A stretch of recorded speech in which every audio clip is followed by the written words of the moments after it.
The era of Ursula von der Leyen stands at a crossroads. The President of the European Commission, one of the most powerful women in Europe, is preparing her resignation, and no one can say for sure which forces pushed her to this step. Was it political pressure, intrigues from within her own ranks, or simply the burden of a fractured continent? One thing is certain: Europe is in turmoil. Rumours, power games, and uncertainty overshadow every corner of the Brussels power apparatus. According to Politico, a state of emergency reigns in the circles of the EU headquarters. Von der Leyen's unexpected departure plunges the European Union into a deep institutional crisis. Diverging views on foreign policy, energy supply, budget issues, and strategic alliances are now coming to the surface. The European Council is divided, and the member states are struggling to redefine the political line. As Le Figaro reports, heads of state and government are irritated and perplexed. The reasons for the resignation remain mysterious. In the corridors of power, images are leaking out that speak louder than any official statement. Ursula von der Leyen is said to have broken into tears during a heated meeting after the delegations of Italy and Hungary, led by Giorgia Meloni and Viktor Orban, demonstratively walked out. Officially, this will never be confirmed, but in politics, perception is reality. The rumour spread like wildfire and symbolised an EU not only divided, but on the verge of a political breakdown. The ground in Brussels had already been shaking. On August 22, 2025, the Commission had to deny rumours that von der Leyen had been excluded from a meeting with Donald Trump and other heads of state. Her spokesperson rejected this, but the mistrust had already been sown. In this tense climate, the drama unfolded around new budget rules and the planned EU Sovereignty Fund. At first glance, an ambitious plan, joint debt to finance green projects and the defence industry. But for Italy and Hungary, this fund was a provocation. Rome was to process 150,000 additional asylum applications, while Budapest was required either to take in 50,000 migrants or pay billions in penalties. An energy solidarity mechanism forced Hungary to supply gas into the European grid at a capped price, a direct attack on Orban's energy policy. For Meloni and Orban, this was not mere negotiation tactics, but a fundamental rejection of the centralist agenda. Their demonstrative walkout was the climax of the collision with Brussels. Von der Leyen's emotional reaction, whether tears of frustration or a sign of breakdown, symbolizes the crisis of a federalist dream colliding with the harsh reality of national interests. It marked the moment when the Commission President had to realize that she was no longer leading, but witnessing the collapse of her authority.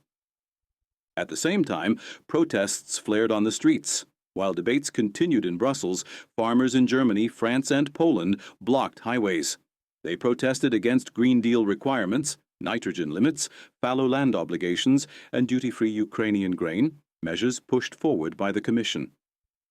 The rebellion of the governments in Rome and Budapest was thus part of a broader popular movement already visible in Bavaria's fields and Western Europe's ports. The Franco-German axis also showed cracks. On August 28, a meeting in Paris revealed the growing distance between Berlin and Paris. Germany, weakened by economic downturn and stagnating industrial production, could not take on a leadership role. Chancellor Friedrich Merz spoke of the need for compromise, but Berlin was too weak to stabilize a divided Europe. In France, the crisis deepened.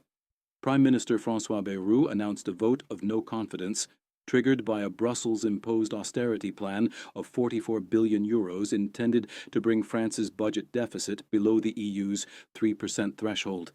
Street protests in Marseille against the austerity measures, which mainly hit the lower classes, made the tensions visible. President Macron defended the cuts, but at the same time raised the military budget by 6.5 billion euros, a contradictory message. The events of the last week of August painted a picture of a continent in political instability. Votes of no confidence, street protests, and contradictory statements from the capitals revealed a union more divided than ever.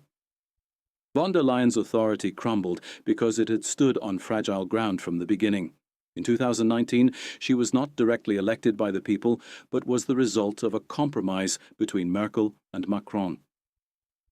Without a direct mandate, her power depended on the goodwill of the heads of state and government, precisely those who are now abandoning her. Added to this were old scandals and affairs. Her time as German defense minister was marked by consultant scandals, in which millions were spent on external advisors, while tanks, ships, and aircraft of the Bundeswehr were in a deplorable state. This reputation of mismanagement followed her to Brussels. Then came the Pfizergate scandal. Vanished text messages from negotiations over a €35 billion vaccine deal fueled suspicion that von der Leyen was above the rules. The ongoing investigation by the European Public Prosecutor reinforced this impression. Meanwhile, member state policies escalated tensions. Giorgia Meloni spoke of a stop against Brussels, while Pedro Sanchez called for solidarity, a subtle criticism of Italy's solo path. In Central and Eastern Europe, many countries secretly saw that the Commission, which had lectured them on rule of law, was now facing a rebellion. Polls from August 26th showed a significant decline in trust in EU institutions, especially in Southern and Central Europe. But why did von der Leyen resign precisely now? According to Spiegel, confidential documents reveal that strategic contracts in cybersecurity and energy resources were negotiated behind closed doors without member state oversight.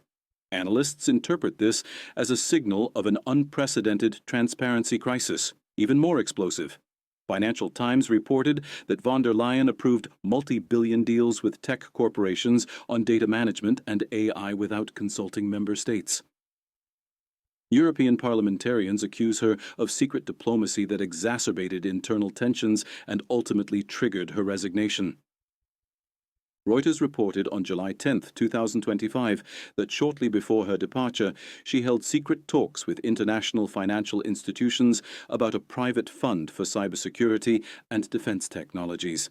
Some suspect she is planning a spectacular global comeback. Euractiv reported on July 12, 2025, about discrete meetings with a U.S. consortium, possibly for a position in an international organization for AI and digital security. Is von der Leyen leaving the European stage, or is she planning a global rise to power? Economically, her resignation could have devastating consequences. According to Bloomberg, the euro plunged and government bonds came under pressure. Without a clear succession plan, a phase of instability looms. In Brussels, a power struggle erupted over her successor. Some states favour a technocrat, others a political reorientation of the EU. Without consensus, key investment projects from 2027 to 2030, amounting to around €15 billion annually, could be jeopardised. Activists such as Europe Watch claim that von der Leyen has already received offers for top positions in international organisations. In many countries, sovereigntist parties are gaining support as their call for national independence falls on fertile ground in the crisis. For many, her resignation symbolises the failure of the centralist EU model. Europe stands at a historic crossroads: reform or disintegration. The shock resignation of Ursula von der Leyen opens a decisive junction for the continent's future. What do people think? Was this step inevitable? And where will her path lead now? The answers remain uncertain, but one thing is clear: Europe's history is in one of its most dramatic chapters since the founding of the Union. The coming months will show whether reforms are possible or whether the political union faces a deep rupture.